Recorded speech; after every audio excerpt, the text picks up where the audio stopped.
that wearing a hijab is a choice, right? No, it's not a choice. Let me tell you something. Okay. And you're gonna like this. So you're telling me it's not a choice. No. Don't do it. Then I am a practicing Muslim. I won't go to hell, but it's not a choice. You will go where? I'll go to hell. No, who said that? So, but no. Is there any prescribed punishment for a woman that doesn't wear hijab? No, but then why is it forced upon me if it's not something good. that will lead me, for example? So why is it something that is not a choice? So you don't have a choice, you have to cover. But if you don't cover and you are a practicing good Muslim, that does not mean you'll go to hell. But you have to cover. Why? Okay, good question. Have you read a book called Beauty Sick? No. Okay, I want you to buy this book. If it's What's it possible, called? Beauty Sick. Beauty sick? Yeah, it's by a non-Muslim. Okay. It's a very good book.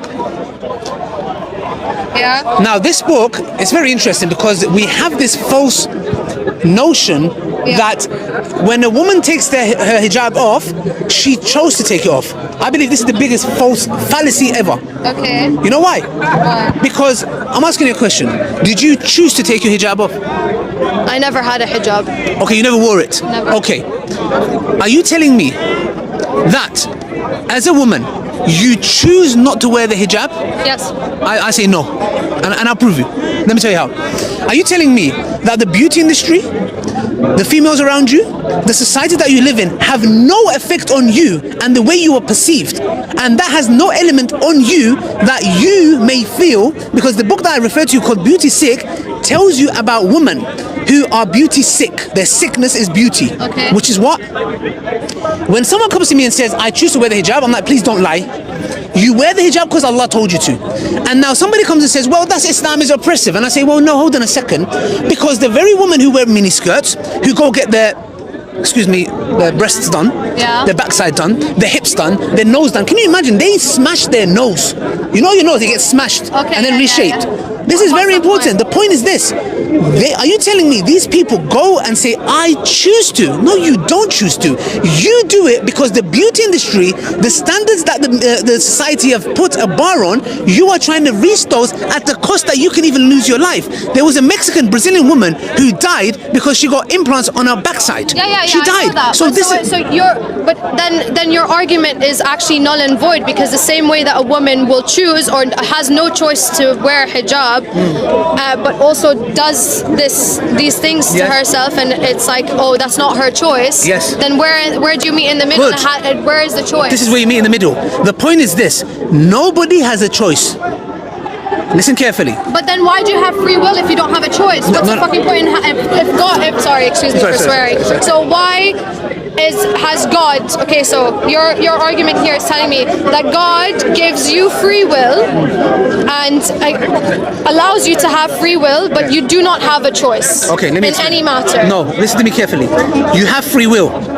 You have a choice in what sense? Which one to follow? So so you're given free will just to choose God. No. Listen, let me explain. Let me explain it. No? Let me explain it. Okay. For example, both of them don't have no choice. The one who goes and gets her nose done and has makeup and can't leave the house without makeup, being in front of the window for 2 hours, etc. Okay, and the woman who wears the hijab, they are both told to do so. One is told to do so by the God, one who created her. Thank you. Now, 1 second. This is where it's crucial. Okay. Which one is deserving of being listened to? The one who created you or society? I mean, if you believe. Not believe. If, argument's sake, if God exists and He's telling you, and by the way, we as men need to cover up as well. I mean, yeah, but that's a theoretical question that you're asking me, because how, like, but I ask you theoretically. But if I ask you theoretically, yeah. So if someone was, who is more deserving of being obedient to? I mean, if that is your argument, then of course it's your creator that is obedience over society. So what have we learned here, sister, today? Both individuals have no choice. They are both told to do something. Okay. One is from the creator. Yeah. One is from the creation. Okay. This is where I accepted Islam, because I said, hold on a second, and I'll give you this personal story. I used to have a jumper like this. It was a black one. Okay. I thought I looked really handsome in it. No, I genuinely thought I look very good in this jumper. I mean, I think I look very good. Maybe some people might differ. And I used to hate the jumper. It used to make me itch. When I used to be in the club, I used to itch, but I just hated it. But I was like, no, I look good. Yeah? I said to myself, you know what? I'm the biggest slave. This is my master. This jumper is my master. It's like girls who walk into clubs with this much heels and they have to take you off in winter and it's freezing cold. Have you ever stood on pavement? Bruv, when I look at them, I feel the pain. I feel the pain. And the thing is, I'm like, that is your slave.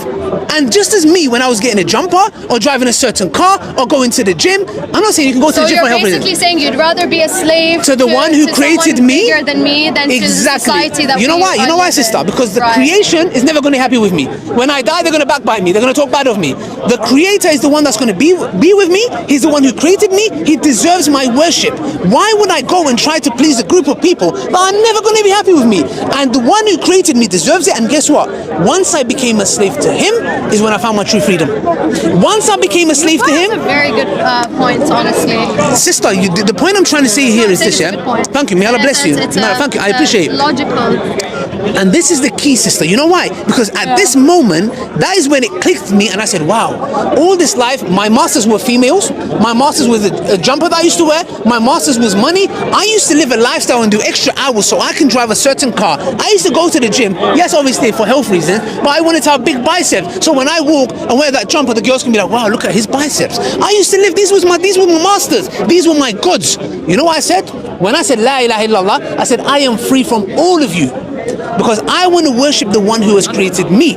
And this is where we say, sister, when we talked about choice, the one that takes a hijab off, look, we have a lot of hijab influencers who take the hijab off and they go, I chose to. No, you didn't. You're getting older and you feel like you're getting wrinkly and ugly and you're showing the hair is beauty.